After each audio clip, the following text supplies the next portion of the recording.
de las cuestiones del autismo, ¿no? Bueno, este es el seminario Las transferencias y sus derivas. Lo que plantea es un diálogo con otros analistas alrededor de esos puntos de la práctica que nos interpelan por su condición de dificultad, de borde, de complejidad, y ver de qué modo podemos tomar los testimonios de lo que es el diálogo para permitir avanzar el discurso del análisis, ¿no? Hoy nos va a hablar Graciela Currás, es psicoanalista, es directora del equipo asistencial del Duende, y nos va a contar, bueno, ya lo dirá ella, de su experiencia con el autismo. Tenés toda nuestra atención. Una cosita antes, para todo el auditorio, mientras no hablen, les pido que tengan silenciado su micrófono, así tenemos una mejor emisión, ¿eh? Graciela, cuando quieras. ¿Se escucha? Sí, ahora te Ahí escuchamos. sí. Ah, bueno. Perfecto, muy bien. Esta tecnología. Bueno, en principio, buenas noches. Estoy muy contenta de compartir este espacio con ustedes. Agradezco la invitación a Trilce y en especial, bueno, a Adrián Fieta, que fue quien me hizo la invitación particularmente. Yo voy a tomar algunos términos, porque dado que ustedes están con el tema de la transferencia y sus derivas, esto también de alguna manera me ayudó a mí a extraer de el vasto tema que tiene que ver con el autismo. La convocatoria también fue los llamados autistas, ¿no? Porque es un término de alguna manera que viene de la neurología, que no tiene absolutamente nada que ver con el psicoanálisis, que fue tomado de esa manera porque, bueno, son personas, niños, adolescentes diagnosticados con ese signo, digamos, que no nos dice nada, pero que clasifica, motivo por el cual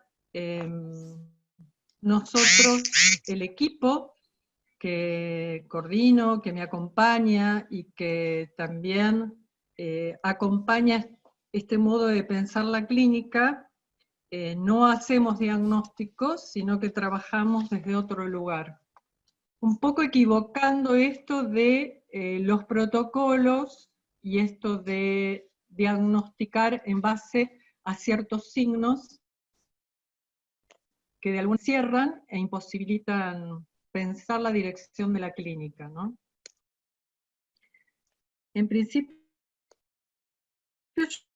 yo que cuando Adrián me hace la convocatoria en relación a estas derivas, que de haber trabajado tantos años con niños y adolescentes con presentación autista, nos llevan a pensar en esos bordes la clínica, un modo de tratamiento del goce, un modo en estas presentaciones subjetivas que pueden de alguna manera apostar a una subjetividad, ¿no? Porque uno podría decir, nada de lo que la clínica en general nos ha aportado,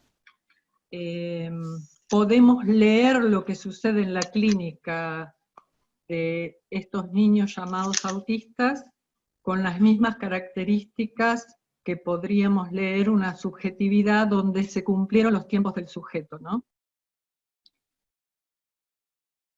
Pero trabajamos con niños, y los niños en general pasan todos por estos tiempos de articulación subjetiva entre lo imaginario, lo simbólico y lo real, lo que hace que nos interrogue por qué estas presentaciones no han podido presentarse o articularse como cuerpo, como ser hablante, como en el circuito de la demanda, ¿no? Por eso yo lo que rescato que es una clínica sostenida en el carácter propiamente humano, Y si yo tomo las dimensiones del ser viviente desde el psicoanálisis, lo vamos a pensamiento simbólico y lo imaginario. Solidario a una topología y anudamiento Borromeo. Digo, para ubicar desde dónde vamos a pensar estas presentaciones, ¿no? Que uno puede decir, bueno, estos niños, que yo a veces los llamo los niños uniláteros, estos niños que presentan fenómenos de superficie, para ir orientándolos desde dónde vamos a ir pensando. En principio, si uno lo puede extraer fenomenológicamente, uno puede tomar, para poder pensar, el estatuto de lo simbólico, el estatuto de lo imaginario y el estatuto del otro o de lo otro, ¿no? Para ir como cerrando y viendo cuáles van a ser nuestros caminos de intervención. Uno puede ubicar desde lo fenoménico distintas presentaciones que tienen que ver con el lenguaje hablado.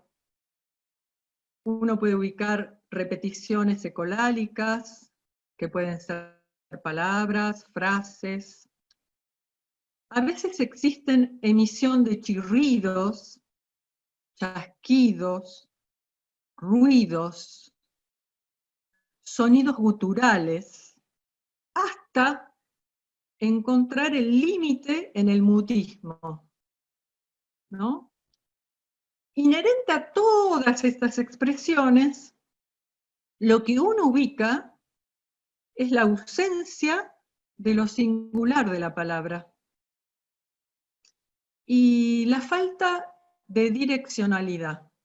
Son como dos variables que uno ubica en cualquiera de esas expresiones ligadas al lenguaje hablado, que no hay ni orientación ni direccionalidad, ni tampoco esa singularidad que uno ubica en relación a la palabra.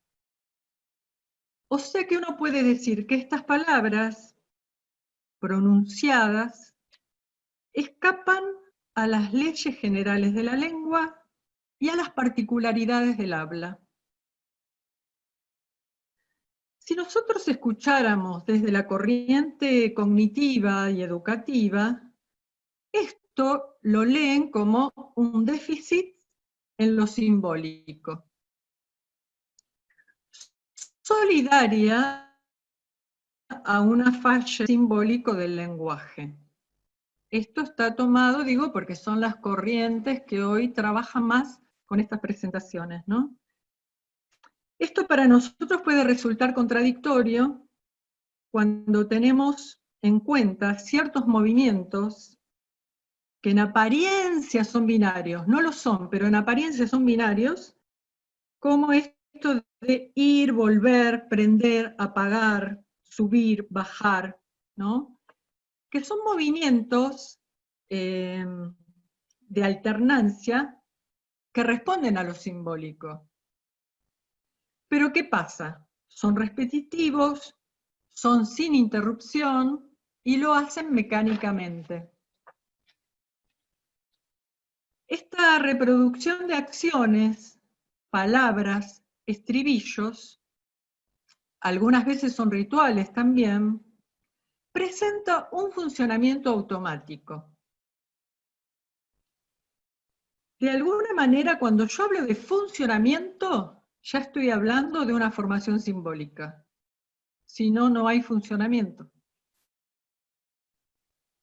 Pero la pregunta es, ¿cómo leo ese simbólico que se presenta automáticamente, reproductivamente, en un continuo? Infinitamente reproducido, al extremo de su automatización. Lo vamos a llamar un simbólico puro, ¿no? Por nombrarlo. Lo vamos a nombrar para darle existencia, porque si no, ¿cómo lo nombramos? Este funcionamiento autónomo de lo simbólico no tiene ningún enlace en lo imaginario.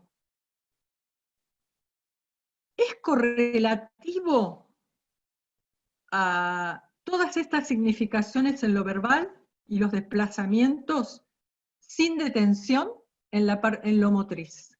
O sea, uno cuando los ubica esta proliferación verbal que se infinitiza, y esos desplazamientos que no tienen absolutamente ninguna detención en el campo de lo motriz. Es correlativo a esto de que el funcionamiento autónomo está sin su enlace en lo imaginario. Falta ahí el anudamiento a una imagen que resista y detenga lo expansivo y lo multiplicativo que es inherente al lenguaje. Por ejemplo, para que ubiquen y tengan alguna representación en el campo no representacional del trabajo con estos niños, ¿no? Les voy a prestar una representación. Por ejemplo, las máquinas, los grabadores, los robots, ¿no? Hay un dominio de lo simbólico, operando solo, ¿no? Más allá del sujeto que está en juego, o sea, ese simbólico no está enlazado a ningún circuito de ninguna demanda, ¿no? Es lo que nos pasa cuando pedimos de alguna manera alguna reparación y tenemos que vernosla con la máquina, menú 1, 4, 3, 2, y no responde a ninguna demanda de las que nosotros estamos necesitando que nos respondan. Ese simbólico que funciona suelto y solo, a eso le llamamos el simbólico puro, ¿no? No está enlazado a ninguna demanda y no tiene tope de ninguna imagen, para ubicar de qué estoy hablando, ¿no? Considerar algún recorrido para poder realizar, podemos tomar este estatuto de lo simbólico en una doble vertiente. No porque exista esa doble vertiente, ¿no? Porque en realidad no son separables. Los vamos a separar ahora para ubicar que hay una relación al lenguaje y la del estatuto del otro, ¿sí? La relación al lenguaje digo porque hablan, aunque no quieran decir nada, son palabras deshabitadas de subjetividad, ¿no? Preguntas repetidas, que no esperan ninguna respuesta, que no son demandas, ¿sí?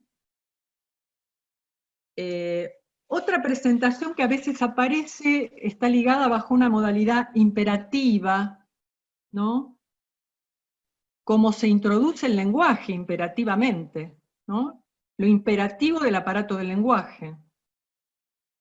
Y a veces alcanza alguna forma de injurias que denotan realmente la ruptura del lazo con el otro.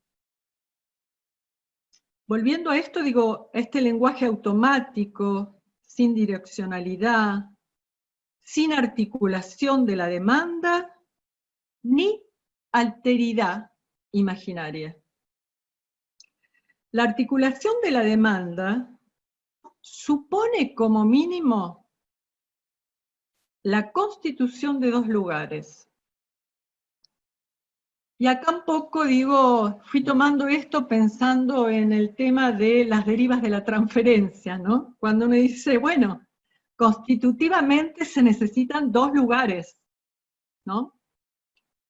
Un movimiento doble y doblemente entrelazado consigo mismo, ¿no? Es como unir desde un lugar de donde salir a un lugar a donde volver. Unir a, un encaminarse a, para poder armar la vuelta. Es como una condición indispensable para formar un par, para poder constituir esos dos lugares. Un vector que parte de un punto hacia otro. a dónde dirigirse. Y un movimiento de retorno, que es la vuelta. Sigo tomándolo en términos que van armando este posible circuito de alguna demanda, ¿no? Si esto topológicamente no está armado, evidentemente no va a poder funcionar ningún circuito simbólico articulado. La duplicidad de los puntos y un trayecto orientado son la condición de posibilidad de una articulación de la demanda. Es esa dimensión par que uno dice, bueno, dar, recibir, llamar, responder. Esta ausencia de la constitución de la demanda, ausencia que es función significante, no hace posible la puesta en juego de lo par, de este dar, recibir, aceptar, rehusar, pedir, ofrecer, y en su otra cara lo que aparece es una motricidad descontrolada, ¿no? Desencadena un descontrol donde aparece el arrancar, empujar, arrojar, escupir. Efecto de esta no articulación. No está en juego la dialéctica de una pareja de opuestos, ¿no? Una afuera, una adentro, un lleno, un vacío. Aparecen los lazos sueltos y un espacio totalmente indeterminado. Y acá, volviendo a tomar estos términos, ¿no? Instalar una paridad que implique lo impar, haciendo lugar a la alteridad. ¿Por qué? Porque la demanda, además, siempre es dispar. No es en la equivalencia, no es en lo par, no es en la correspondencia, motivo por el cual instalar una paridad implica ya lo impar, haciendo lugar a alguna alteridad posible. O sea que es una duplicidad sin paridad, para que el par no se transforme en un doble. Porque ese es el riesgo. El riesgo que uno ubica en el trabajo con estas operaciones lógicas con estos niños y el trabajo que aparece en la clínica en general cuando aparecen los fenómenos de doble. Cuando aparecen los fenómenos de doble, uno puede ubicar que esta duplicidad no está dada en el campo del impar, motivo por el cual falta esa distancia y lo que aparece es lo doble. Digo, para empezar a ubicar que esta lógica, que es una lógica que tiene que ver con la topología, es una lógica que nos orienta en la clínica en general, sin que uno esté diagnosticando a la gente, digamos, ni poniéndole etiquetas, ¿no? Son operaciones de pliegues y despliegues dadas por la articulación simbólica imaginaria real. Orientación del estatuto del par al que me refiero es un par que no es simetría, porque si no, amenaza como doble. Si es simetría, amenaza como doble. Marcado por la duplicidad y la disparidad. Lo dispar es en realidad lo que abre el Fordá, es lo que uno ubica en Freud, ¿no? En relación al Fordá. Es lo que da la medida en lo multiplicativo y en lo inconmensurable. Traza lo comparativo, ¿no? Es la comparación entre lo próximo y lo lejano, lo pequeño y lo grande. Se produce cuando ese par no es un doble. es como una dupla despareja, por llamarlo de alguna manera, ¿no? Entonces, interrogar, distinguir, anudar las categorías de lo simbólico, lo imaginario y lo real, para estos niños que rechazan la función de la palabra, o la mirada, o la voz del otro, o su presencia, porque es rechazada por intrusiva, precisamente por esta dificultad en relación al espacio, ¿no? A generar espacio. Por eso también es hacer espacio del lenguaje, ¿no?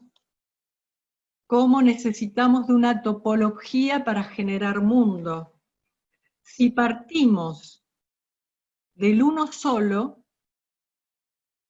un goce deslocalizado, envolvente, un espacio inexistente, sin fundamento, sin interior, sin exterior, habrá que generar puntos de real en ese simbólico ininterrumpido. Ahí aparece lo otro. Yo después le voy a dar una vuelta a esto, ¿no? Cómo pensar en esos puntos de real que interrumpen lo simbólico. La analista fundará un espacio trazando una exterioridad, operará como condición de otro lugar. Y ahí ubicamos presencia del analista. Para que lo otro advenga como alteridad, fundar un espacio habitable implica un movimiento en transferencia. Uno podría decir, traer delante, ante sí, señalar un dónde, un allí, que determine un sitio posible para la construcción espacial de un mundo.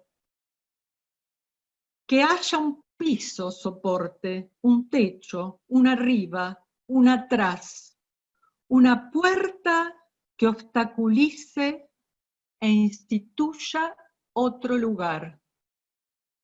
Pensando en la función de la puerta, ¿no? Que Lacan en algún momento toma esta cuestión de la función de la puerta en relación a esa función que abre y cierra, esa doble función de la puerta, ¿no? La unidad del signo verbal no aloja en su interior ningún doblaje. Lo otro de esa masa fónica reproductiva para armar otro lado. Un lenguaje vuelto sobre sí mismo que se encierra en una significación plena. No el sí mismo del sí mismo que nosotros conocemos, ¿no? Porque no hay un sí mismo. Es como un modo de decirlo literariamente, pero no existe una vuelta sobre sí mismo, porque no está armado el sí mismo. Pero hay un pliegue que encierra una significación plena. Esa duplicación de lugares como operatoria, la orientación hacia el par, hacia otro punto. Afecta la función de lo automático, de lo simbólico y de ese goce sin lazo. Por eso vamos a tomar la topología de la barra, ¿no? Porque la barra es la que instituye la duplicidad de los lugares. Es un camino que traza la binaridad de la significación y que constituye la demanda. Es condición de una topología agregar digo como operación lógica, ¿no? Lógica matemática, agregar otro lado es una operación que genera estructura. Efectos de la duplicidad son los índices de un doblaje, que no es lo doble, ¿no? Porque el doblaje, la operación de doblaje es la que uno casi sin pensar hace todo el tiempo en la clínica, ¿no? El doblaje de lo imaginario, el doblaje de lo simbólico, el doblaje de lo real, ¿no? Es una operación que uno está todo el tiempo en función en relación a un dispositivo analítico.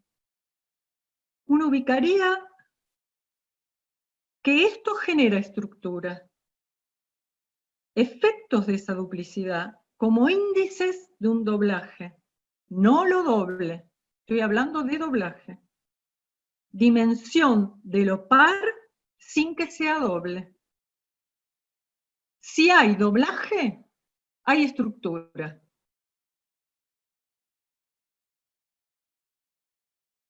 El signo como significación absoluta, como lo presentan, es homologable a la superficie de una sola cara. ¿Sí?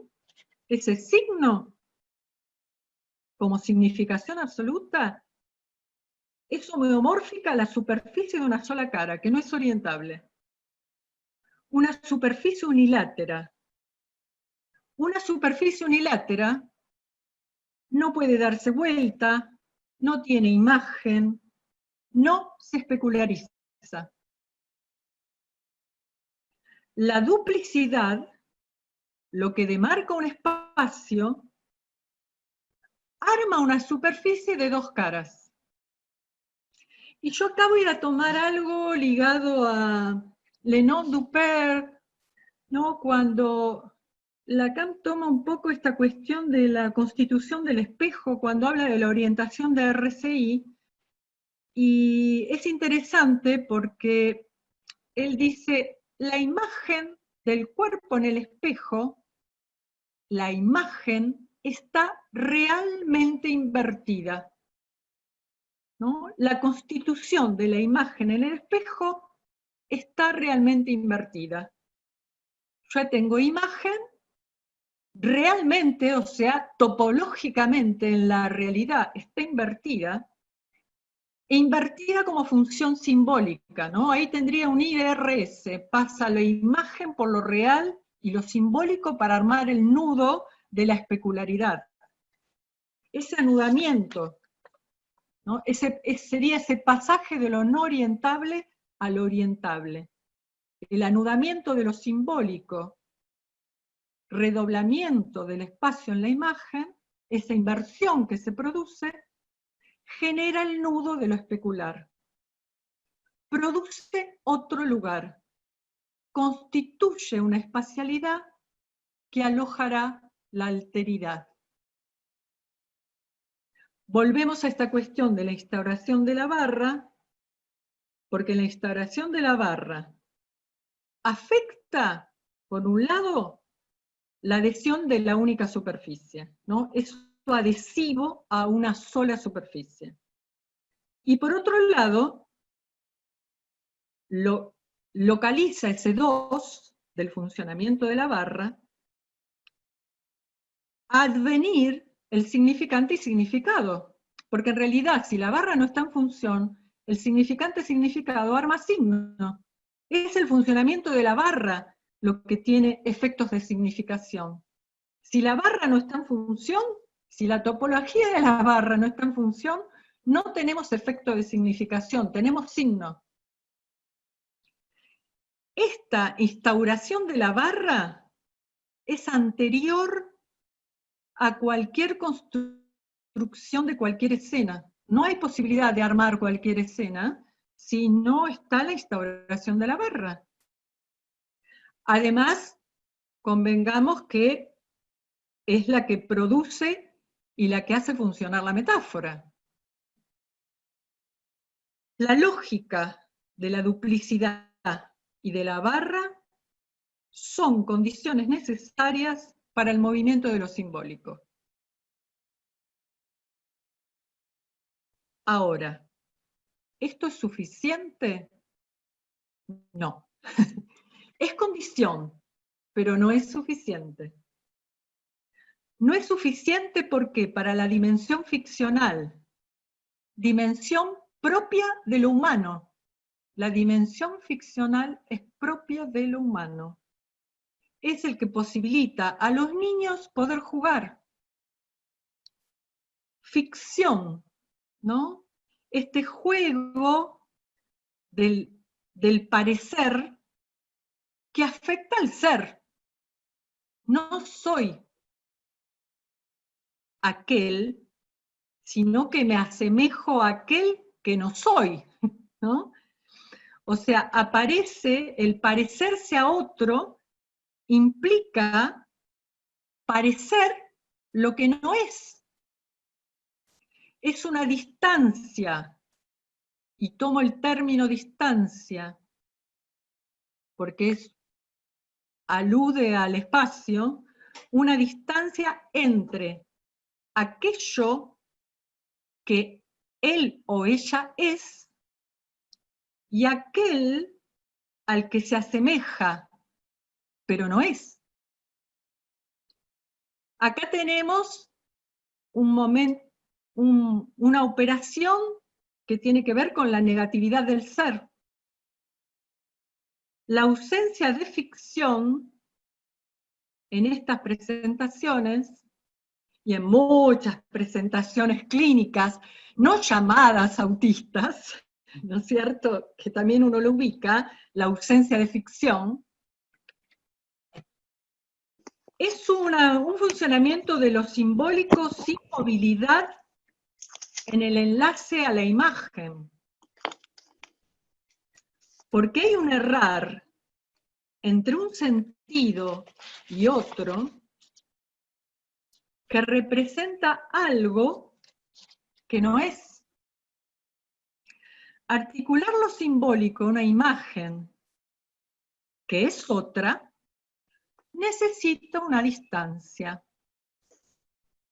Una distancia que el movimiento de la negación genera.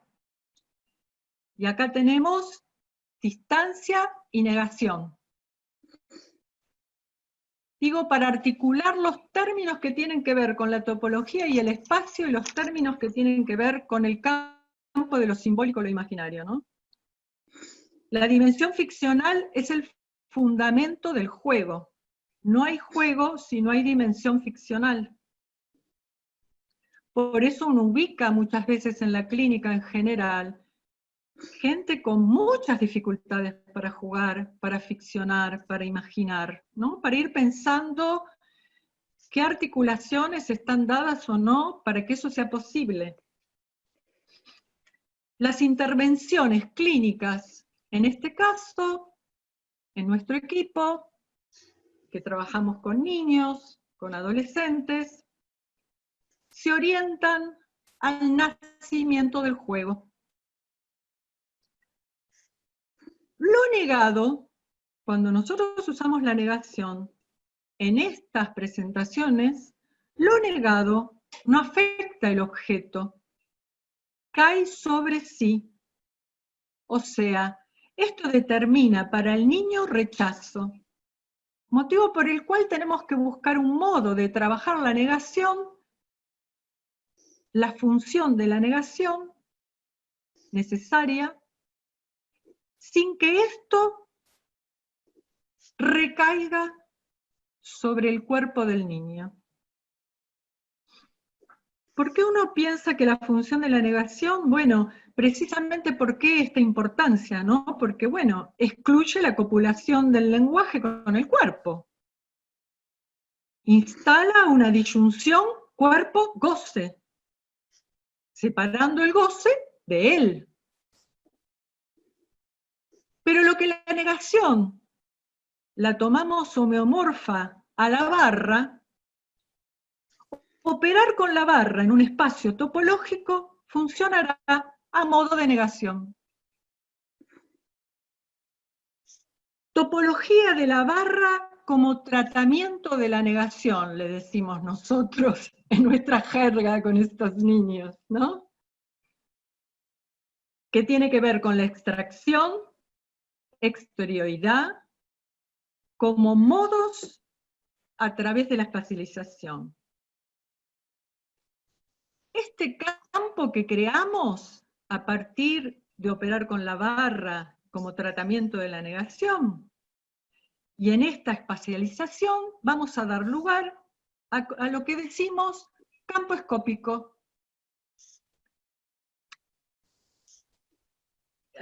A ver si ustedes van como ubicando que este tratamiento espacial, topológico, es un tratamiento de la pulsión, ¿sí? Es como dar lugar a ese circuito del goce que tenga un cauce por la vía de lo simbólico y lo imaginario. Por ejemplo, en estas simples intervenciones donde aquí no es allá, o después no es ahora, o aquello que no es lo mismo, ¿no? Empezar a interrumpir en esa continuidad donde hay algo que no. Aquello que no es lo mismo. Barrar, de alguna manera, la identidad de un espacio absoluto. Operaciones topológicas que determinan un punto en otro lugar. Esa extracción de un punto fuera de sí implica una negación espacial. El ser espacial del punto es el primer ser otro. Es el primer ser otro, esa espacialidad del punto. Punto producido por afuera funciona como negatividad inaugural en la estructura. Tratamiento posible de la negación en tanto barra.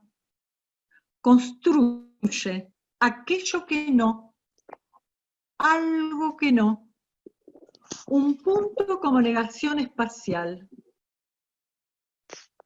un otro lugar, opera en el campo de la significación. Y esto, lo que uno verifica en la clínica, es que produce efectos de significación. Efectos de la significación, estamos hablando, posibilita lo humano. Al no disponer del espacio, aparece un encierro, pero sin sí mismos, quedan extraviados. Ese simbólico que se pliega sobre sí, sin exterior y sin ninguna interposición. O sea que la orientación de obstaculizar lo unívoco del goce, sin lazo, deslocalizado, generando alguna exterioridad, es como un modo de promover una resistencia a los encadenamientos del lenguaje, del aparato del lenguaje, ¿no? Que uno hoy, en esta actualidad, ve en la clínica tan asiduamente, ¿no? Este aparato que habla solo a la manera de una radio, esto de ser hablado por la televisión, ser hablado por el aparato del lenguaje, por el aparato político, por cualquier aparato que reemplace, ¿no? Esta continuidad donde no hay resistencia a lo otro, a una imagen, a una presencia, ¿no? Este encadenamiento suelto. Construir formas de exterioridad apuntando a lo ternario, sostenido por la extracción y la localización de un punto de exterioridad. Digo, y esto es en el armado de la escena, ¿no? Porque a veces esos puntos de exterioridad es un analista y a veces es dos analistas, a veces es un analista y un tallerista. Dependerá los puntos necesarios para tensar y poder armar esa exterioridad, sin que del 2 se haga 1 por la falta de distancia. Entonces en ese entre de los cuerpos de un tallerista, de un analista, se arma el pasaje. El pasaje y el movimiento de la imagen, ¿no? Son los movimientos en transferencia que generan espacialización. Un modo de intervenir que no corresponde con el dominio, con todo este recorrido, que lejos estamos del campo de la representación, del campo de la significación. Es una clínica pensada por fuera del campo de la significación y de la representación.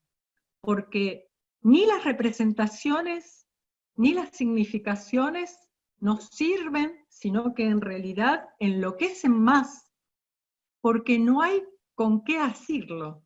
Reproduce esa máquina, uno genera alimentar más esa máquina. Por eso las intervenciones se orientan por ahí, porque si no producen dispersión, aturdimiento, o producen más extravío muchas veces. La palabra que explica y significa refuerza lo automático y lo maquinal de lo simbólico autónomo. Además de extraer este rasgo de lo singular de la imagen, que da lugar a lo vivo. Señalar, indicar, referir, localiza. La señal no coincide con lo señalado. Dirigirse hacia, ir hacia otro punto, poder orientarse, genera un aquí, genera un allá, genera un punto de partida y genera para nosotros un punto de partida para empezar a ubicar las vueltas en el circuito de la demanda, cuando esto se empieza a constituir. Y llego acá porque en realidad me gustaría que esto que les presenté, por ahí abrirlo o generar, digamos, algún posible intercambio, ¿no? No me gustan las conferencias sin ida y vuelta. Hablando del circuito de la demanda, ¿no? Estaría bueno en este ir y volver, que vuelve para armar esta vuelta entre ustedes y mi persona. Muy bien, muchísimas gracias, Graciela. Y abrimos el espacio de un foro de conversación. Les propongo como mecánica que levanten la mano, si puede ser un ratito sostenido, y yo les voy habilitando el comentario. Cuando quieran, está abierto. Sí, bueno, primero, Graciela, muchísimas gracias por haber aceptado el convite y por estar tan dispuesta a entregarnos las reflexiones sobre un trabajo que se ve que es intenso, topológicamente intenso, sin dudas. Quería hacerte una pregunta, después seguramente van a aparecer otras cuestiones, pero cuando vos planteabas el funcionamiento autónomo de lo simbólico, de ese simbólico puro, sin enlazarse a una imagen que resista y detenga, ¿no? Pensé en ese momento si esa imagen la pensaba como una imagen real. Y cuando después tomás la cuestión de que la imagen en el espejo, esa frase, está realmente invertida, ahí volví sobre eso, entonces te quiero preguntar, ¿es una imagen en lo real lo que detiene o es una imagen en lo imaginario? En este caso, digamos, lo que no hay una escena de lo imaginario, uno podría decir, uno trabaja con la escena en lo real, ¿no? Para dar lugar después en esa duplicación a la imagen de eso real. Me hiciste acordar hace unos años atrás un trabajo con un niño que fue para mí, ¿viste? Sorprendente en ese hallazgo de la construcción, ¿no? Porque uno termina siendo testigo o hace testimonio del trabajo singular que cada niño se pone ahí desde su lugar. Y me acuerdo, porque me hiciste acordar en este punto entre lo imaginario y lo real, era un niño que por ahí cuando él pasaba por un espejo, no había ningún reflejo. Él pasaba por un espejo que había en una sala para entrar al consultorio y nada lo reflejaba, ¿no? Ni siquiera como a veces uno ve en un perrito o en un animalito que le ladra o le maulla a esa imagen sin reconocer que es su imagen, ¿no? Como otro perrito, como un doble, hablando del doble. Y este niño, a partir de que empieza a ubicar un lugar, otro lugar, en ese recorte donde hay algo de lo simbólico que pasa por lo real y ahí aparece algo o alguien, ¿no? En ese nudo donde lo simbólico pasa, ¿no? Por encima de lo real y lo que aparece es alguien o alguien ahí, que nunca había estado, nunca había estado. Entonces él empieza como a reconocer en ese trayecto objetos que siempre habían estado, pero él los había pasado sin verlos. Era un niño que, para que ustedes ubiquen, podía pisar los objetos, los juguetes del piso sin darse cuenta que eran juguetes, o sea, los juguetes y el piso pasaban a ser una misma superficie. No había contraste, ¿no? Porque uno dice, en el campo de la mirada, cuando Lacan toma el tema de la mancha es el primer indicio que arma dos superficies. Ahí yo tengo dos planos, ¿no? En la mancha. Y ahí hay un esbozo en el campo de la mirada que tiene que ver con ese contraste o con ese relieve que se arma de una única superficie, ¿no? Porque uno podría decir, de ese plano que se desliza en un continuo, cuando aparece un contraste o un relieve, ya estoy haciendo un tratamiento de esa superficie. Es como cuando en el campo de la voz aparece el grano de la voz. Ya cuando aparece el grano de la voz, hay un tratamiento de la superficie de la voz. Porque esto que yo les digo, uno lo puede ubicar en el campo de la voz, en el campo de la mirada. ¿Cómo se genera un cuerpo después posible de articulación donde estén entrelazadas esas pulsiones? Porque a veces son niños que ven, pero no escuchan, o a veces escuchan, pero no ven, y a veces ni escuchan ni ven, depende.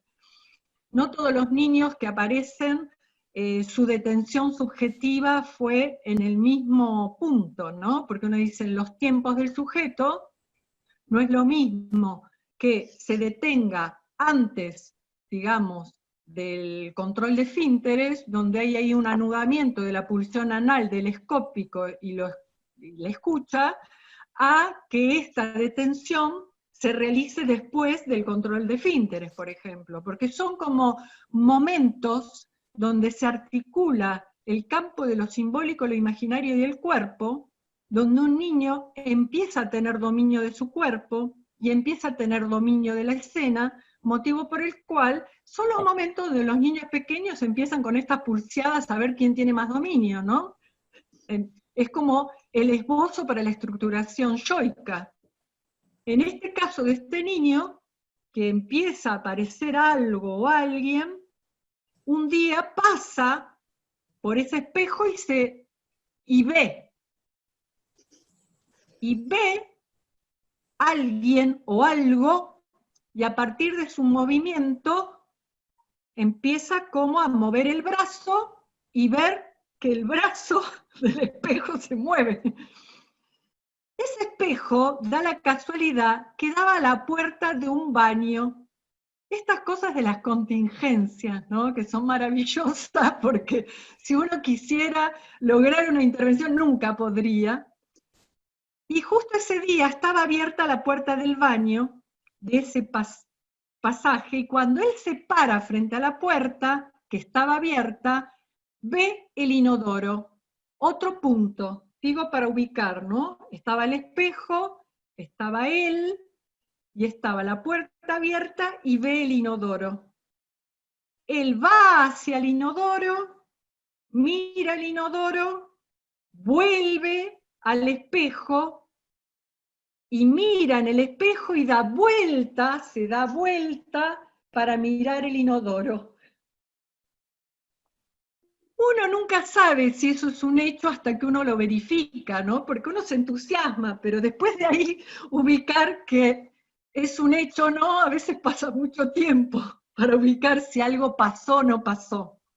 Más allá de la algarabía que uno puede tener en ese instante de construcción, ¿no? Casi testimonial.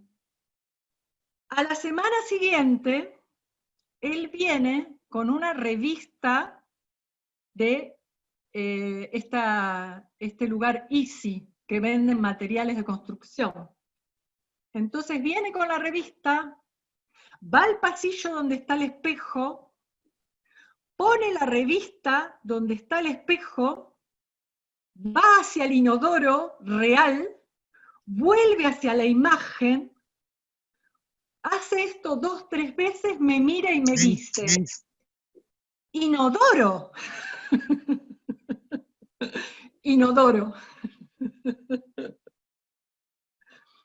Fue como así, esos momentos de testimonio, ¿no? Que uno hace esa apuesta a acompañar y a prestar de alguna manera, por eso yo digo el agregado, uno agrega, presta, y el otro hace uso o no de ese préstamo, depende en qué condiciones y en qué momento de la constitución subjetiva se encuentra, ¿no? Pero digo, si hay algo que responde a esto que vos decís, es este ejemplo que se me vino a la cabeza con tu pregunta, ¿no? Gracias.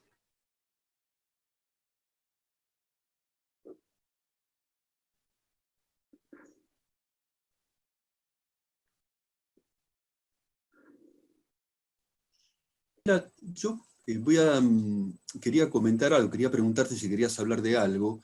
Es una pequeña infidencia lo que voy a hacer porque es algo que estuvimos hablando informalmente antes de este seminario. Me dio a pensar alguna cuestión que vos aludiste al principio de tu exposición sobre el niño y la cuestión de lo humano, que el autista entiendo que es algo que ahí nada puede darse por obvio, ¿no? Les comento en general que, me permito ahí, Graciela, disculpame introducir esto, que estábamos hablando y surgió Graciela, vos trajiste el recuerdo de, en el libro de Agamben, Lo que queda de Auschwitz, la figura del musulmán. Para quien no lo tiene fresco, voy a recordar simplemente que eran algunas personas entre los prisioneros que podemos decir que no se adaptaron de un modo absolutamente radical a la situación de estar en un campo y quedaban relegados a un abandono de todo esfuerzo de ser que casi ponía en cuestión para sus pares, inclusive para los guardias y los colaboradores, ponía en cuestión hasta su condición de humano, ¿no? Eran lo último de lo último de lo último. Lo llamativo es que en semejante estado de despojo no producían la caridad o la lástima, sino que producían el rechazo, porque parecía que habían perdido esa mínima connotación de alguien a quien dirigirse. Vos, Graciela, me lo nombraste hoy cuando estábamos hablando, Sí, lo nombré porque en realidad cuando uno habla de lo que se excluye para poder pensar la subjetividad, ¿no? Aquello que queda por fuera para poder pensar, porque siempre está esta cuestión, no son sujetos, no están en el lenguaje, no están en el lenguaje, de qué modo se presentan las subjetividades, cuál es el límite de esa subjetividad, hasta dónde están los procesos de individuación, ¿no? Porque yo creo que hoy, en este tiempo en el que vivimos, donde en realidad la tecnología, el modo de funcionamiento y de pensar, han trastocado de alguna manera ese pliegue en el que armamos nuestra propia subjetividad, porque nuestra subjetividad está en relación al suelo político, social, histórico, científico del momento en el cual uno arma su pliegue subjetivo, ese rasgo singular que hace que uno lo arme en determinado territorio. Entonces lo que nos hace contemporáneos, algunos, es por ahí haber armado nuestra subjetividad en determinado momento temporal, más allá de lo que cada uno haya producido en ese suelo. En el caso de los niños, yo podría decir hoy, actualmente, yo puedo hablar de los pacientes de presentaciones diferentes en relación al lenguaje, al lazo con el otro, a su modo de habitar, que no es lo mismo un niño de 3, 4 años, a un niño de 8, 10, a un niño de 15, a un joven de 16 o a alguien que tiene 30.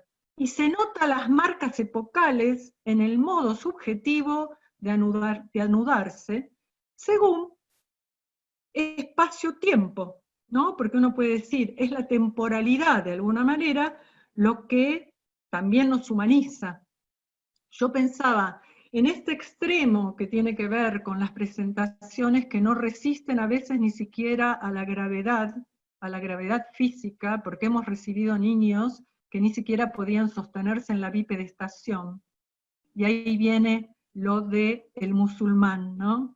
Porque cuando yo te decía la imagen del musulmán, la imagen de después de Auschwitz, de los campos de concentración, era precisamente esos seres deshabitados por el lenguaje, desorbitados en su mirada, inclinados, ¿no? Porque es una invención esta imagen, en realidad porque estaban tan inclinados y tan fuera de poderse mantener en la curvatura erguidos, que los llamaron musulmanes. Como los musulmanes se agachan y rezan y tienen como esa inclinación en la oración, tenían como esa imagen de esos seres inclinados, entregados, ¿no? Sin ofrecer ninguna resistencia y sin poder sostenerse frente a la gravedad, ¿no? Porque yo le digo, hay niños que no resisten a la gravedad, por eso son graves, porque no pueden resistir a la gravedad, ¿no? Niños que pueden estar en la bipedestación poco tiempo. Y cómo pensar ese armado, ¿no? De cuerpo, ¿no? Ese cuerpo que se habla, ese cuerpo del orgánico, pero es el cuerpo de lo vivo, ¿no? Si no hay de lo vivo, difícilmente pueda ser un cuerpo vitalizado, ¿no? Un cuerpo vital. Y uno ubica estos cambios en los niños, ¿no? Esos niños que por ahí uno dice, bueno, están más contentos, están más afectados, empiezan a reaccionar con las cosquillas, empiezan a reírse a carcajadas, empiezan a afectarse esos cuerpos, vitalizándose en el intercambio con el otro, ¿no? Uno podría decir, pasa en general, muchas veces con gente que uno recibe en el consultorio, que por ahí viene alguien que está súper bajoneado, deprimido, qué sé yo, y a partir de ese pasaje, de eso que se arma en la transferencia, por ahí se va muy vitalizado y sonriente y uno quedó re cansada, ¿no? Esto pasa muchas veces, de lo que se transfiere, ¿no? De ese circuito que se arma. Y en el caso del musulmán, era de alguna manera lo que marcaba cierto límite entre lo que cada uno de los que estaba ahí podría llegar a convertirse. Motivo por el cual ahí el rechazo. Rechazo no querer convertirme en el musulmán. Era como el punto de exclusión del campo de concentración. Era lo que marcaba el límite de lo humano no humano. Porque no dejaba de ser humano, pero era el límite de lo no humano. Y digo, ahí hay un punto que también nos interpela en relación al desamparo, ¿no? Al desamparo, a la vulnerabilidad. Aquellos que trabajamos con poblaciones más vulnerables, más desprotegidas, uno ubica que sus subjetividades son mucho más vulnerables que cualquier otro sujeto que por ahí pudo articular de alguna manera esto que decimos una dimensión ficcional, una posibilidad de, no digo hacer literatura, pero medianamente armar un relato, ¿no? A uno le encantaría que los pacientes de uno llegaran todos a hacer literatura, pero la realidad es que el campo de posibilidades es el campo de posibilidades que tiene cada uno, ¿no? A veces una ubica en estos niños la posibilidad de armar una frase, de armar un pedido, ¿no? Algo que se dirige a otro para demandar algo, ¿no? Y en este punto, antes de llegar a ese punto, una, como analista, se enfrenta a esa situación de no existencia para el otro. Hay que soportar la no existencia para el otro, ¿no? La única posibilidad de hacer lugar a lo otro.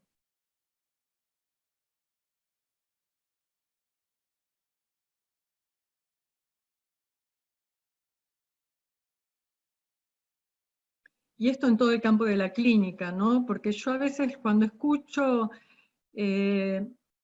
cierta relación con la interpretación o la significación, ¿no? Uno podría decir, la significación está en el campo de lo simbólico y lo imaginario.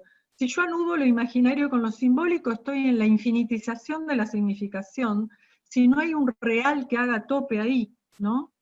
Por eso uno dice, bueno, las intervenciones en acto son intervenciones donde hay una dimensión de lo real, sino, y una dimensión, digamos, desde la ignorancia, ¿no? Porque no hay cálculo, es en transferencia, no hay cálculo.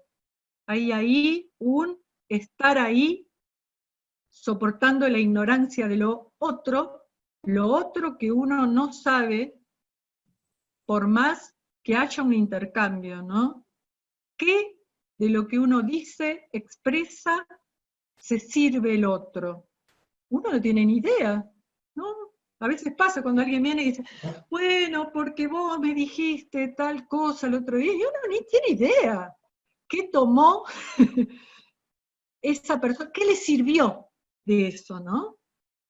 Digo, porque hay un punto que va más allá de las palabras, ¿no? Esa resonancia que tiene lo invocante de lo simbólico, ¿no? Que es una dimensión de resonancia con lo otro, que también nos habita en la medida que cada uno de nosotros arme lo otro de uno, lo otro para uno, que es fundamental en la función de un analista, ¿no?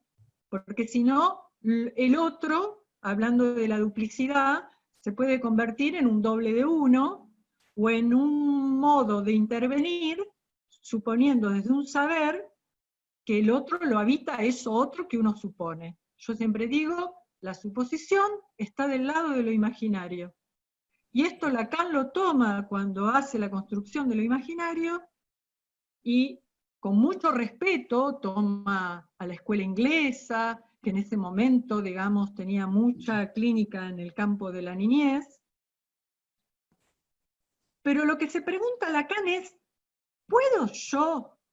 ¿Puede alguien intervenir ahí sin imaginarse, sin suponerse ahí? ¿Cómo imaginar sin imaginarse? ¿No? ¿Cómo salir de ese reflexivo para poder imaginar un espacio que le dé lugar al otro?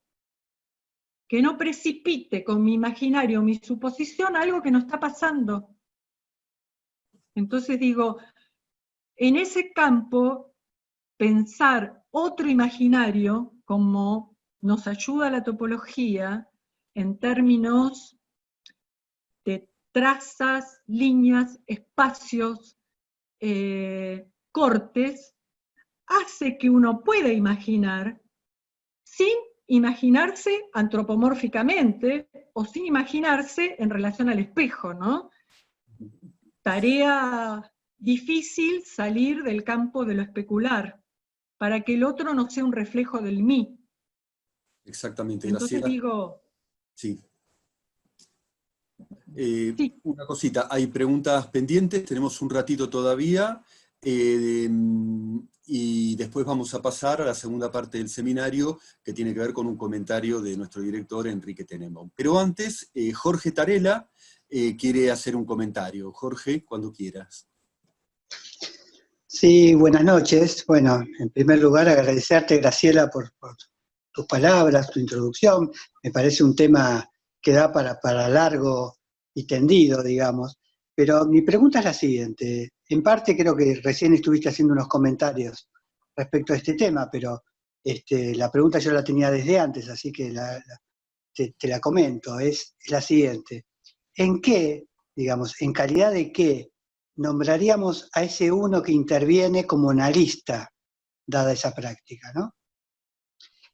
Y en relación a esto te pregunto, si esto es una deriva de la transferencia, lo que vos estás planteando, o es una incursión en donde no hay la posibilidad de habilitar ese dominio de la transferencia.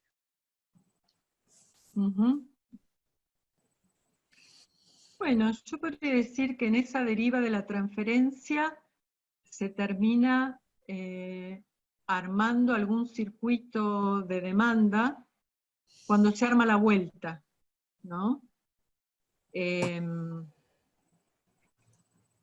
Ubiquemos que el circuito de la demanda, en principio, lo que aparece sobre todo en los niños es una correspondencia, ¿no?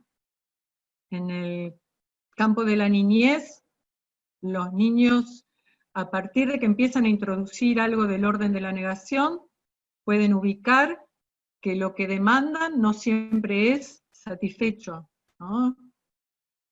Que sería esta cuestión que pasa por la privación y después pasa por la frustración, ¿no? Todas estas vueltas que tiene la demanda para armar esto.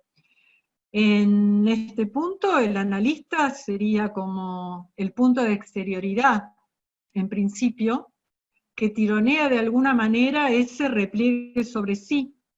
Por eso digo que a veces es insuficiente un analista, a veces son más de un punto. No todos los niños pueden ser alojados si no hay un objeto que medie, si no hay un entre. ¿Cómo armar ese entre? Uno arma ese entre con otros. Por eso uno dice que es una práctica entre varios que compartimos la dirección o la orientación, pero cada uno desde su mirada, ¿no?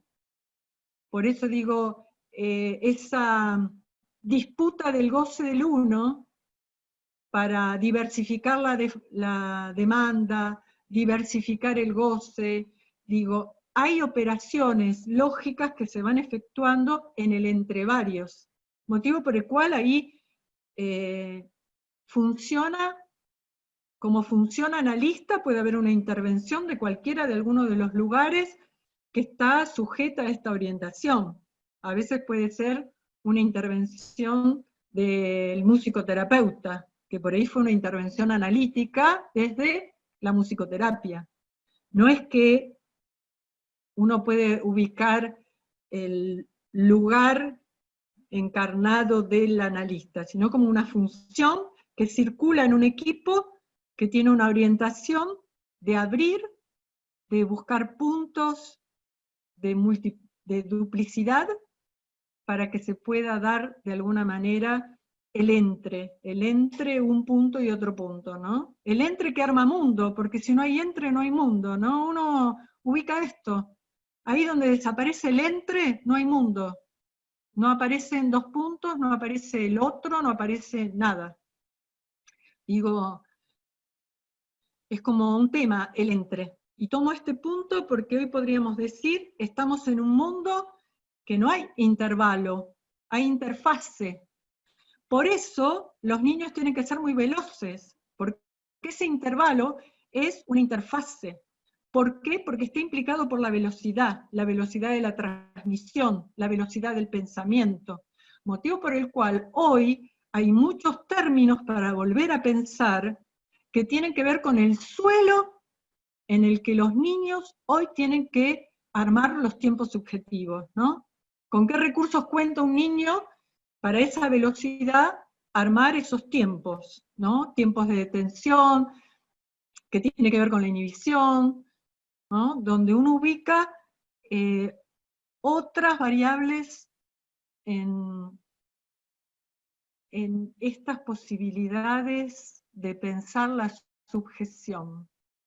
Creo que el psicoanálisis tiene muchos elementos para poder leer, pero que uno que trabaja con niños está viendo nuevas presentaciones, nuevas individuaciones que tienen que ver con el pensamiento informático.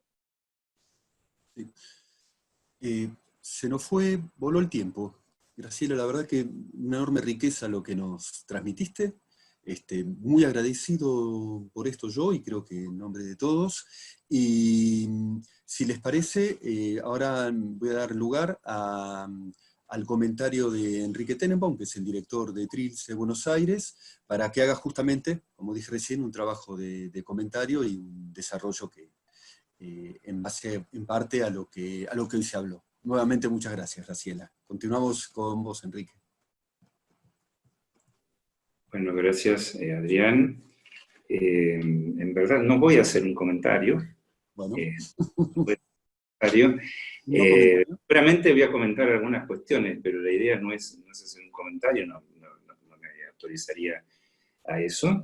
Pero sí comentar la idea de este espacio, que es justamente convocar a analistas que practican el psicoanálisis de una manera, podemos llamar en principio, para decirlo mal, pero que nos entendamos, no ortodoxo, porque no son prácticas donde esté en juego el sujeto supuesto al saber, en principio, y a partir de ahí poder plantearnos este término que estamos tratando de acuñar y ver si tiene su razón de ser, que son las derivas de la transferencia, y con qué escrituras sostener y soportar estas derivas de la transferencia.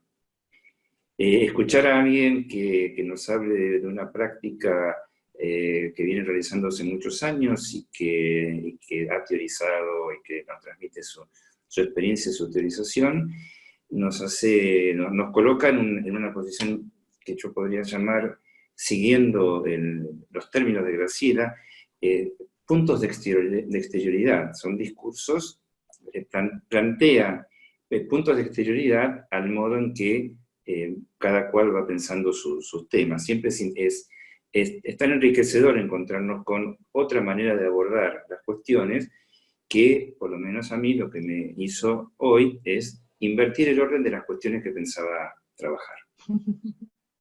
En principio, porque uno de los temas con que estamos avanzando en Trilce Buenos Aires respecto de la teorización de estas prácticas, en particular con los niños, autistas o no, diagnosticados o no, es que en la medida en que no está en función el sujeto supuesto al saber, proponemos, lo hago extensivo a todos, la frase niño supuesto sujeto. Me parece que algo de esto trae, más que algo de esto trae Graciela, cuando habló muy al comienzo de un modo de tratamiento del goce que apuesta a una subjetividad. Y respecto de estos niños supuestos sujetos, donde se apuesta una vez más a ubicar allí un trabajo que se reclama como analítico, nos veníamos preguntando en el trabajo que hicimos de lectura de textos y de lectura de casos clínicos y de testimonios de analistas, justamente cómo teorizar una clínica, y lo voy a decir en los términos con los que Graciela lo dijo, cómo teorizar una clínica que está por fuera de la representación y por fuera de la significación. Es decir, es una clínica que requiere entonces, a nuestro juicio, de otros resortes teóricos. La segunda cuestión que quería plantear es prolongar una frase de Lacan, que ha devenido aforismo, ¿no? Lacan ha sostenido ya por el seminario 22, si no me equivoco, que el analista es al menos dos, ¿no? Decía, el analista es aquel que produce efectos y aquel que esos efectos los teoriza. Lo cual no quiere decir que el analista tenga que ser un teórico, sino que no hay otra manera de pensar el trabajo del analista que teorizando los efectos, sea comprendiéndolo, sea explicándolo, sea supervisando, sea soñando, como fuere. Bueno, yo lo que digo es que el analista es al menos tres. El que produce efectos, el que esos efectos los teoriza, y el que luego los transmite, sosteniéndose en esa teorización, o podemos llamarlo con otros términos, en el esquematismo con el que lee, los esquemas con los que lee, los efectos que produjo. Ahora, esos tres momentos del analista no son necesariamente cronológicos, porque uno tiene la impresión de que primero produce los efectos, luego los teoriza, luego los transmite. Graciela ha hecho una exposición en donde nos hizo saber cuáles son los términos de su esquema de pensamiento o de su teorización, no importa cómo lo llamemos, o tal vez sí importa, yo lo llamo de este modo, por ahí otros pueden llamarlo de otra manera. Ha dicho varios puntos, como por ejemplo, habló de un simbólico puro, habló de imagen que hace freno a lo simbólico, habló de la duplicidad y la disparidad, habló de puntos de real que frenan la continuidad de un simbólico, habló de la función de la barra y que si la barra no está en función no se instituye la duplicidad, ni ningún escenario, ni ninguna ficción. Habló también de algo que me llamó mucho la atención, porque me parece, quiero resaltarlo al hablar de la topología del sujeto, entiendo, plantea que el ser espacial del punto es el primer otro. Me pareció que es para retomar y pensar que este primer otro, entonces, al ser un espacial del punto, está planteando un ser en dimensión cero. Eso me parece algo también para considerar, ¿no? Ahora bien, después que Graciela ha hecho toda su exposición, donde nos ha transmitido con mucha generosidad sus puntos en los que se sostiene para transmitirte con su teoría los efectos que produce, ante la primera pregunta evoca una situación clínica. Y nos habla del chico del espejo, del inodoro, de la revista. Es decir, que la secuencia no necesariamente es efecto, teorización, transmisión, sino que hay un movimiento de ida y vuelta, o de, si se quiere, de autorrizarse en este punto, de hacer un rizo con los tiempos, porque no hay uno sin el otro. No hay uno sin el otro. Y la cuestión que también nos estamos planteando es que, más allá de cómo cada analista teoriza los efectos de su práctica y el punto de consecuencia que tiene esa teorización para cada cual, porque hay quienes transmiten su práctica no haciendo énfasis o hincapié en la teoría con la que se sostiene, sino de otra manera. Me parece que hay una cuestión que es que más allá de la teoría con que se trate de transmitir la práctica, lo que nos importa fundamentalmente para la transmisión del psicoanálisis es que esos efectos se transmitan. La teoría se puede discutir, se puede debatir, uno puede estar de acuerdo, puede sostenerse más en Freud, más en Lacan en ciertos momentos, pero lo que importa es, y esto Graciela me parece que lo ha transmitido de una manera muy nítida hoy, es poder transmitir los efectos de una práctica. La tercera cuestión, que tiene que ver con el título que hemos puesto a este seminario, otras prácticas, otras escrituras, es poder ubicar qué diferencias podemos tener en leer, porque indudablemente la clínica es una lectura. Graciela preguntaba, ¿no? ¿Cómo leemos los efectos? ¿Cómo leemos estas presentaciones de estos niños? ¿Qué diferencias podemos hacer entre lo escrito y la escritura? ¿Qué quiero decir con esto? Nosotros podemos leer un texto y comprenderlo, o no comprenderlo, pero podemos leer un texto como la transcripción de un decir, ¿no? Por ejemplo, plantear que un texto es un decir escrito. Como decía Freud, el texto es el lenguaje del ausente, ¿no? Lo decía el Malestar de la Cultura, que es un modo, digamos, de burlar el tiempo y la distancia para llevar la voz de alguien en términos de letras que se puedan leer según un código. En esos textos en los que uno lee, también uno puede escuchar la voz del otro. Freud en una carta a Frígero, que es la 152, decía que estaba muy contento de poder volver a oír su voz familiar, en una carta. Porque cuando leemos a alguien, en particular cuando leemos lo que escribe alguien que conocemos, nos parece escuchar al otro, ¿no? No se busca su enunciación, sus términos, sus modos, su ritmo, sus palabras, sus giros retóricos.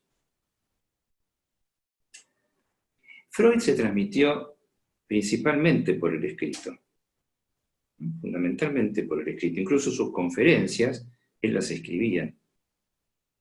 Incluso las escribía y aún algunas no las pudo pronunciar. De modo que nosotros tenemos esos textos de Freud, no necesitamos establecerlo, por suerte, porque lo hizo él se tomó ese trabajo. Lacan, por el contrario, se transmitió fundamentalmente por el habla. Por supuesto, tiene sus escritos, pero tuvo un ejercicio de 27 años de hablar cada 15 días en su seminario. Es decir, se transmitió fundamentalmente por el decir. Y eso exigió que sea necesario transcribir ese decir. Es decir, trasladar el sonido a una escritura, trasladar sus palabras a una escritura. Eso ya es un modo de traducir, ¿no? Pero no es traducir de una lengua a otra, de un idioma a otro, porque el traducir es una operación con la significación, sino que transcribir es una operación que va de un sonido a un signo gráfico. Un signo gráfico que pueda leerse. Por ejemplo, como se transcribe una partitura musical. Alguien que toca un instrumento, toca una melodía y puede transcribir esa melodía a un pentagrama. Ahora, también está la traducción de una lengua a otra y las dificultades de traducir una lengua a otra, y ya nosotros tenemos esa dificultad con los textos de Freud, con los textos de Lacan, y con los textos de nuestros analizantes, y por qué no de otros analistas con los que hablamos. Cuando se traduce, hay que tomar decisiones, ¿no? Tenemos esa frase tan conocida que es traduttore traditore, porque necesariamente el que traduce algo traiciona, porque a veces el sentido de un término en una lengua no es factible traducirlo a otra lengua. Hay palabras que no son traducibles.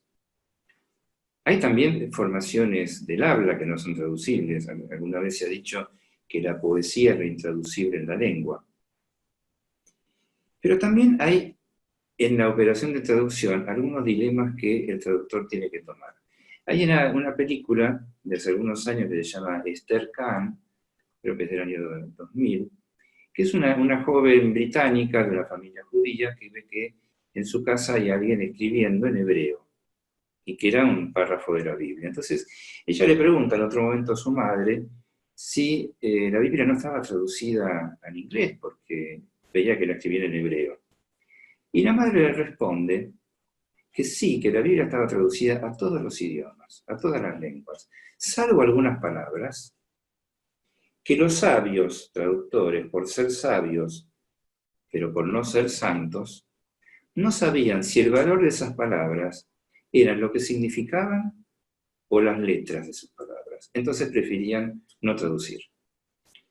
De modo tal que cuando nosotros traducimos, es decir, cuando leemos o cuando escuchamos, siempre hay algo que se va a escapar de lo que se dice o de lo que se escribe. Cuando escuchamos, también traducimos, porque escuchamos a alguien que habla, cuando produce otro tipo de sonido, como lo que Graciela nos traía respecto de esos chicos, no hay traducción posible. Pero cuando se habla con palabras, en general tenemos la idea de que comprendemos, es decir, traducimos. Sin embargo, cuando hay palabras o términos o significantes que son muy parecidos a otros, lo que llamamos homofonía, no es tan fácil decidir qué es lo que se dijo. Por ejemplo, alguien puede decir, en lo que sí estoy de acuerdo, y suena muy parecido a, en lo que sí estoy de acuerdo. Se entiende que es el que escucha el que decide lo que fue dicho. Sobre todo en la práctica de la homofonía, que Lacan sitúa que se resuelve por la escritura.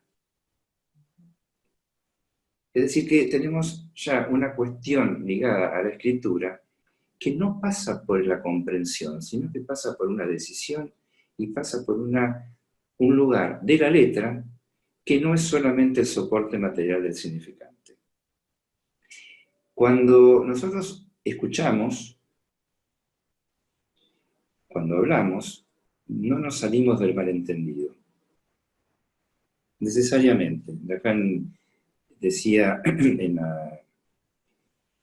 en la conferencia de prensa en ocasión de su tercera en Roma, que mientras Dios enseñó a Adán a nombrar, no había demasiado problema, porque nombrar es una cosa fácil.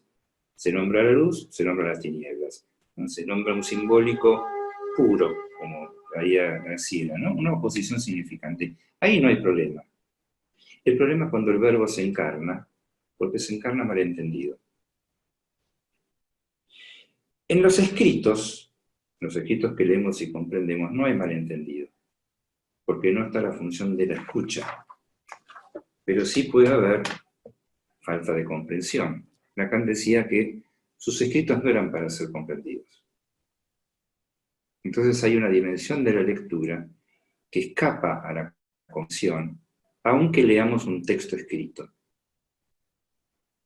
Hay algunas escrituras, puedo decir, por ejemplo, las escrituras de Freud, la Carta 52, el esquema que se conoce como el esquema del peine, que no son escritos, que no se leen de una manera. Las letras que están ahí no se leen como letras alfabéticas que componen palabras. Entonces tenemos HM, es la abreviación de huella mnémica, pero nosotros con H y M no podemos formar una palabra. O tenemos, en el caso también de la Carta 52, la fórmula ICC, que nosotros leemos inconsciente, pero es una abreviatura, pero para Freud escribir ICC fue toda una decisión, porque nos sacaba de la dimensión imaginaria de comprender que lo inconsciente es lo no consciente, o que lo inconsciente es dinámico o económico. Entonces él dice, bueno, escribo ICC, y cuando leemos ICC, no leemos una palabra, leemos 3 letras que tienen una función de simbolizar un lugar en el aparato. O cuando escribimos, cuando leemos, por ejemplo, si nosotros nos encontramos con una escritura que es la letra C, la letra X y la letra L, no sabemos qué leer ahí, a menos que alguien nos indique que es una cifra en números romanos. Entonces C, X, L no se leen alfabéticamente, se leen como cifras numéricas. O si nos encontramos con el número 1 y el número 0, nosotros tendemos rápidamente, porque nosotros pensamos de una manera muy, como decía Lacan, con la panza, la manera más fácil posible, de hacer todo redondo, nosotros el 1 y el 0 leemos 10. Pero para leer que el 1 y el 0 es 10, tenemos que suponer que es una escritura con el sistema numérico decimal. Porque si tenemos el 1 y el 0 con la escritura del sistema numérico binario, que son solo unos y ceros, el 1 y el 0 se lee 2. Y si lo lee una computadora, así que la computadora puede leer, que se maneja con el sistema numérico hexagesimal, un bit son 16, puede tener 16 números, 1 y 0 es el número 16. Entonces nosotros cuando leemos, aplicamos, aunque no lo sepamos, un código de lectura, una grilla de lectura, o lo que puedo llamar yo esquematismo de lectura, que es el modo con el cual nos aproximamos a lo que leemos, sean las letras de un texto, sea Champollion cuando leyó la Piedra Rosetta, sea cuando leemos el precipitado de letras de la formación del inconsciente, o sea cuando leemos esos sonidos que no sabemos si quieren decir algo o qué quieren decir, pero aplicamos nuestra grilla de lectura. Entonces hay escrituras que no se leen como escritos. Por ejemplo, las fórmulas de la sexuación, por ejemplo, la fórmula de los 4 discursos, o la escritura nodal. Hay quienes sostienen que los nudos no son una escritura, que son un modelo, que son un dibujo. Hay una controversia que sostenemos hace algunos años con algunos colegas. Para mí, cuando Lacan trae los nudos, los trae como una escritura. ¿Por qué? Porque hay una convención de lectura, y solo porque hay una convención de lectura nosotros podemos decir que hay un error de anudamiento. Si no, no podríamos decir que hay un error. Es cuando leemos que la alternancia arriba y abajo no se cumple, por ese código de lectura podemos decir que hubo un error. De modo que las escrituras son modos de soportar, a partir de gráficas o de formaciones gráficas sobre una superficie, algo que permite una lectura y que funciona como soporte para nuestros pensamientos, para nuestra teorización y para la transmisión. La pregunta que animamos en este seminario, por lo menos al comienzo, es si para estas otras prácticas, estas otras derivas de la transferencia, las escrituras con las que contamos no son suficientes y si son las adecuadas. Me sirvo ahora, sí, de lo que trajo Graciela, una clínica que no es de la representación, que no es de la significación. Se puede teorizar con los términos habituales con que hablamos del goce del otro, goce fálico, metáfora, metonimia. ¿Sirven esos términos y sirven las escrituras que nos legaron Freud y Lacan para pensar esta clínica? Cuando Lacan trabaja en el seminario 1, el texto de Melanie Klein sobre el caso Dick, seguramente lo recordarán, la vez que viene lo vamos a trabajar si gustan y si tienen deseo de releerlo. Él dice que ella, Melanie Klein, no teorizó correctamente. Dice muchas cosas, ¿no? Pero entre otras cosas dice, no le podemos reprochar que no haya teorizado correctamente. Cuando dice correctamente es porque no llevó a sus últimas consecuencias su teorización sobre el ego, Dice, no se lo podemos reprochar, puesto que ella, en lo que testimonió, nos ha mostrado que había algo que nosotros podemos leer, o que en ese caso Lacan pudo leer. Entonces Lacan pudo leer en el testimonio del caso Dick de Melanie Klein, lo que Melanie Klein hizo pasar sin teorizarlo hasta el punto tal de poder diferenciar imaginario de simbólico. Sí, hasta el punto tal de no poder teorizar que había, luego tomo nuevamente los términos de Graciela, un simbólico puro, y que él vivía en una realidad indiferenciada. ¿Por qué? Porque no pudo sostenerse de alguna escritura que le permitiera esa diferenciación. Y entonces Lacan ahí nos entrega el esquema del florero invertido. Y explica la situación de Dick, explica el caso de Dick y explica la intervención de Melanie Klein a partir de poder discernir simbólico, imaginario y real. Que es lo que dice que Klein hizo con Dick sin saberlo.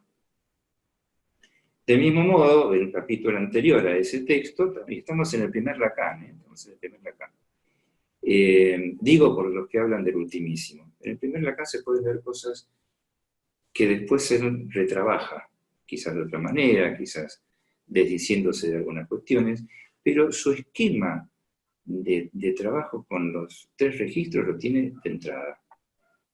En el capítulo anterior la discute y la maltrata a Anna Freud, porque claramente en esta disputa entre Anna Freud y Melanie Klein, Lacan tomó partido, diciendo que Anna Freud se equivoca porque se queda en la dimensión dual de la transferencia, en esta relación dual que si no opera una disparidad, la disparidad de la transferencia, me parece que eso apuntaba Graciela, cuando traía una paridad, pero no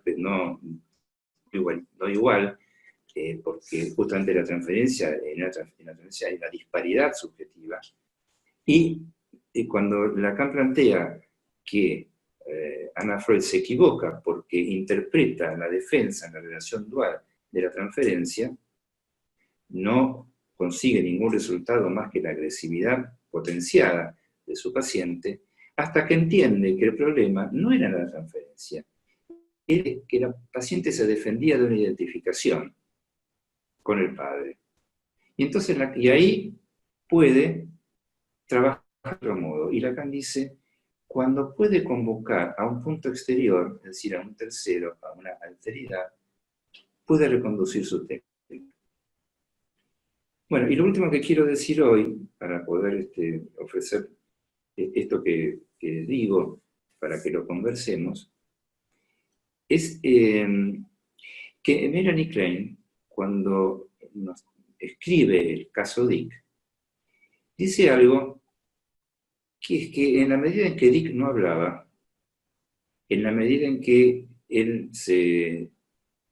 no podía tener representaciones inconscientes, ni podía tener sus representaciones imaginarias de los objetos, y entonces sus actos eran totalmente sin sentido, ella tuvo que hacer algo que es modificar su técnica, así lo dice, modificar su técnica y hacer interpretaciones de acuerdo a lo que ella ya conocía de otros casos. Es decir, aplica su esquematismo, aplica su teoría a un niño al que le supone una subjetividad que aún todavía no estaba en juego. Yo entiendo que esos son los tres elementos del analista al menos.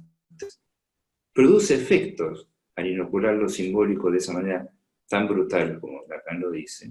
Produce efectos aplicando una teoría, porque no hay manera de intervenir sino con una grilla de lectura de lo que se lee, de una teoría que uno la sepa o no, y luego logra transmitir eso, aunque su teoría estuvo, podríamos decir, inacabada.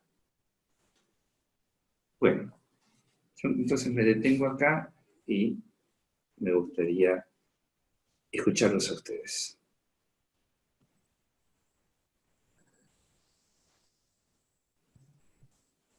Graciela, levantando la mano. Sí. No, escuchándote y escuchando, bueno, toda la la clínica de Klein, que Lacan siempre respetó un montón, porque era una mina que tenía mucha clínica de niños, ¿no? Que es cierto que ahí él justamente cuando piensa en lo imaginario, la toma Klein como un ejemplo para ubicar ahí el tema de lo que se impone o lo que se supone. Ahora, yo pensaba, ¿no? En clínica de niños, que fue todo un proceso, ¿no? Desde el psicoanálisis, donde hoy todavía mucha gente trabaja con el mito, ¿no? Cuando en realidad a veces es como inocular cuestiones de estructura que todavía no están armadas, pero hay que leer que no está armado, ¿no? Digo, porque si no, estaríamos en esa línea de Klein que vos decís, de inocular situaciones o mitos que no están armados por el niño, que son simplemente una inoculación desde el adulto, como se inocula un montón de cosas a los niños actualmente, que no tiene que ver con los niños, pero los adultos ponen ahí y esperan de ellos a imagen y semejanza del adulto que los orienta, ¿no? Porque digo, es complejo el tema de los niños en relación al respeto de sus tiempos de maduración, ¿no? Yo siempre digo a los papás, sobre todo, que trabajo mucho con ellos para que se banquen los tiempos de construcción. Yo siempre digo, bueno, una cosa es lo cronológico y otra cosa es lo que acontece cuando el fruto está maduro, ¿no? Y es un tiempo diferente. Hoy, actualmente, en relación a esto que vos decís, donde se espera y se protocola a los niños, hay muchos niños que los mandan al psicólogo porque tienen entre 2 y 3 años y todavía no hicieron control de esfínteres, entonces los mandan al psicólogo porque no están de acuerdo madurativamente, ¿no? Su desarrollo no coincide. Y así se están diagnosticando un montón de niños porque lo que espera el adulto no es una respuesta de un ideal o de un modelo a que el niño no responde. Digo en esto entre los tiempos del desarrollo y los tiempos subjetivos de cada niño, ¿no? Que quizás poder leer en qué tiempo está cada niño es ubicar qué trabajo está haciendo. Digo tomando esto de Klein, ¿no? Quizás no pudo o no tenía esa lógica para ubicar qué estaba haciendo el niño ahí. Claro. Sí. Pero se sigue trabajando así, ¿eh? Muchas veces se sigue trabajando así. Son Sí, líneas. seguro. Patricia levantó la mano. Patricia.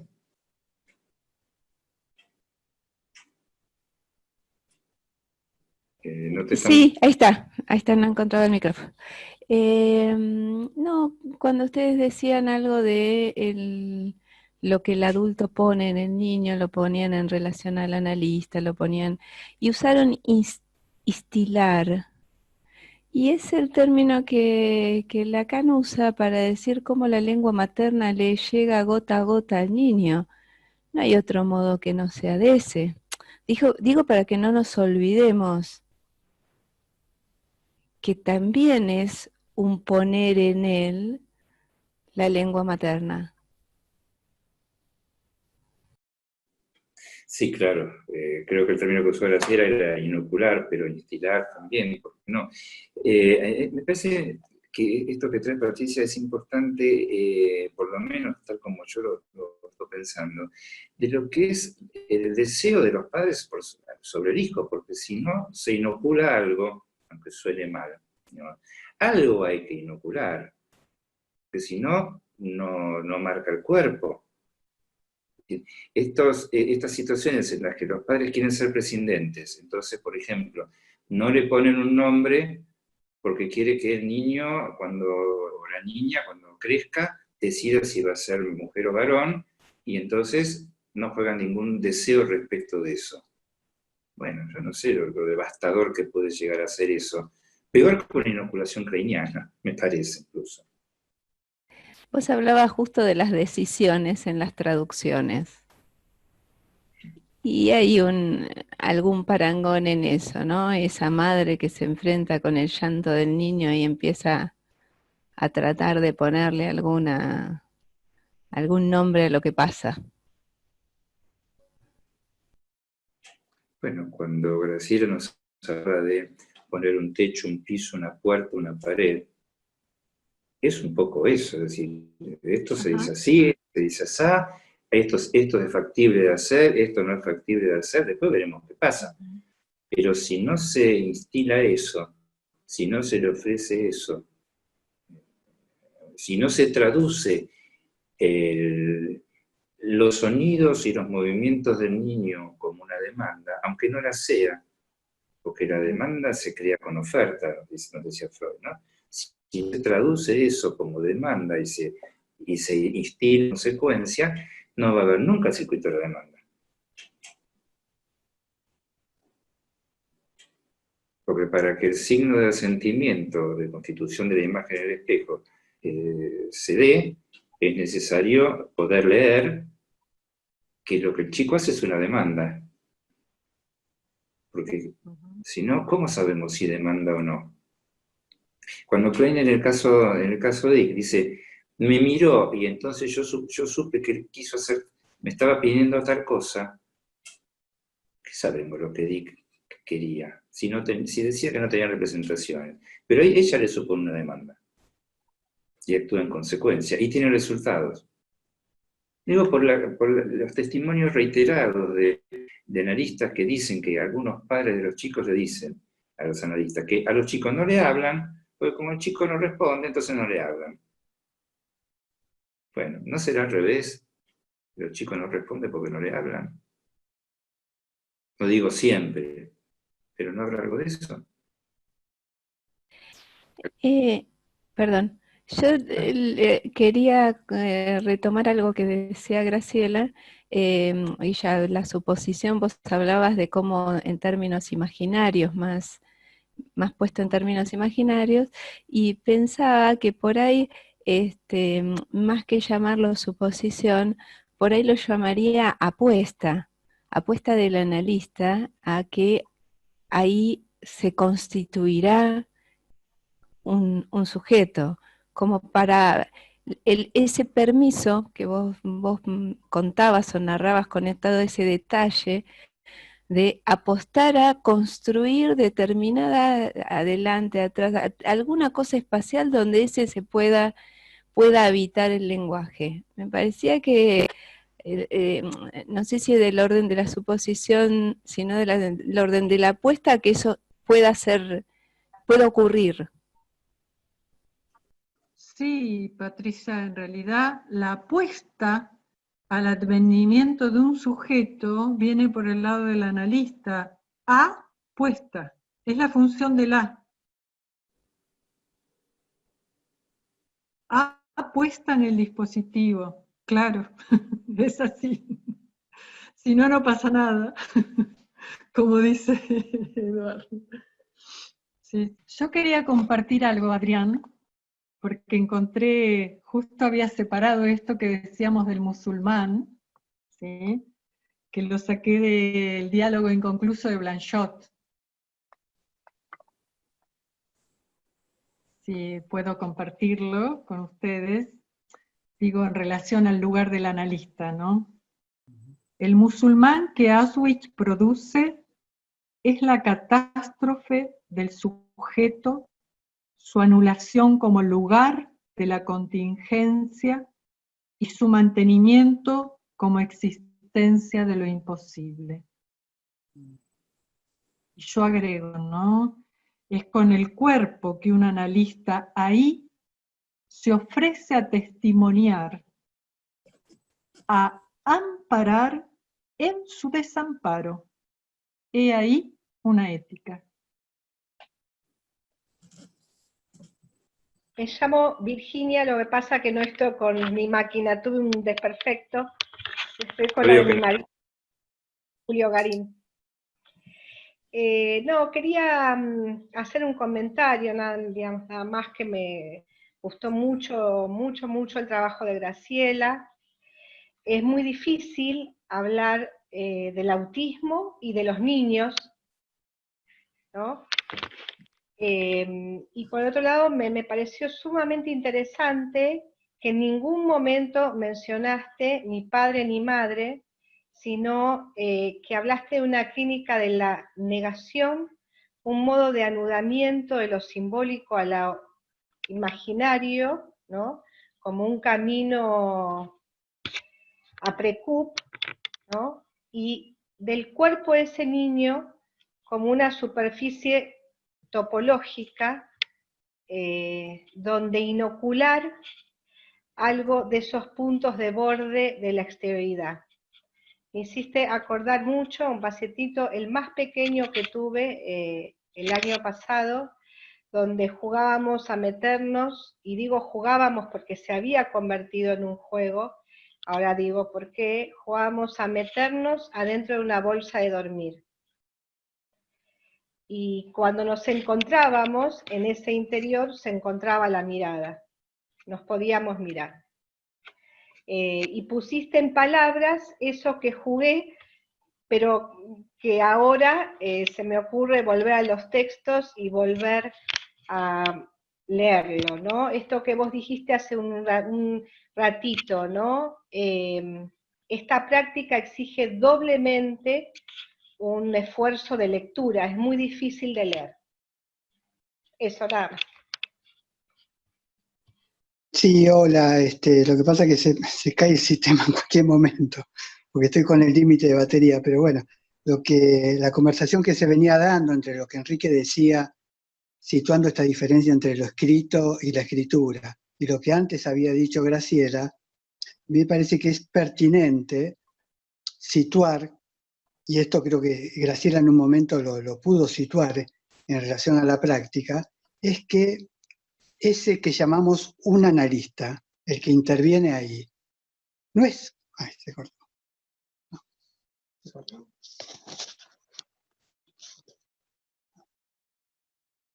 No tiene batería. Te escuchamos, Jorge. Sí, pero bueno, si me escuchan, sigo. ¿Me escuchan? Sí. Jorge, a lo mejor lo podés escribir en el chat y de algún modo nos va a llegar el comentario. Igual esperamos un poquito a ver si se puede restablecer la conexión. Bueno, se nos fue el tiempo y si les parece vamos a ir cerrando. Muchas gracias a todos por haber venido. Gracias, Graciela. Pareció muy enriquecedor la conversación que has tenido con todos. Y bueno, los invitamos para creo que la próxima es el 6 de julio. Va a haber un nuevo encuentro sobre Fabiana, ¿estás por ahí para decirlo textualmente? Lo digo yo como puedo. Lo singular en la integración escolar. De eso vamos a hablar el lunes 6 de julio y por supuesto que están todos invitados. Bueno, muchísimas gracias a todos, a Graciela, a Enrique por sus intervenciones y al resto de los compañeros. La invitada a hablar el lunes próximo es Brenda Nag, de la institución Alabela. Perfecto, perfecto. Bueno, muchas gracias por la invitación. Ha sido un lindo encuentro. Muy bien. Si quieren abrimos y damos un aplauso. ¿Así todos juntos?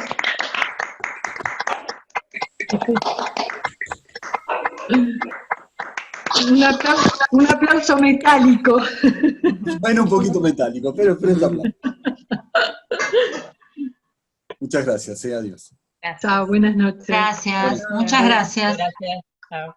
Gracias. Gracias.